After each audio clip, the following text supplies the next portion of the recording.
Je vous souhaite un bon, un beau et surtout un joyeux carême. L'abbé Christian Venard introduisait ainsi notre parcours.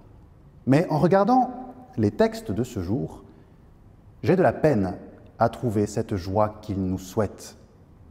J'y trouve plutôt l'exigence des commandements de Dieu. Dans la première lecture, une succession d'ordres, tous plus contraignants les uns que les autres. Tu ne te vengeras pas, tu ne garderas pas rancune, tu feras ceci, tu feras cela.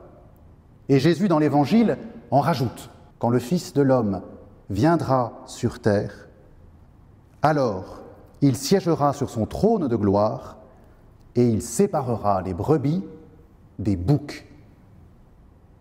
Où est-elle, cette joie de l'abbé Venard? Peut-être à la toute fin de l'Évangile. Venez, les bénis de mon Père, recevez le royaume en héritage. Et ceux à qui il dit cette parole s'étonnent. Seigneur, tu dis que nous avons fait le bien, mais quand est-ce que nous avons fait toutes ces bonnes actions que tu décris? Et Jésus leur répond, chaque fois que vous l'avez fait à l'un de ces petits qui sont mes frères, c'est à moi que vous l'avez fait. En plus de mettre le doigt sur tout le mal que nous faisons, le carême nous aide surtout à avoir conscience du bien que l'on peut faire et que l'on ne fait pas toujours.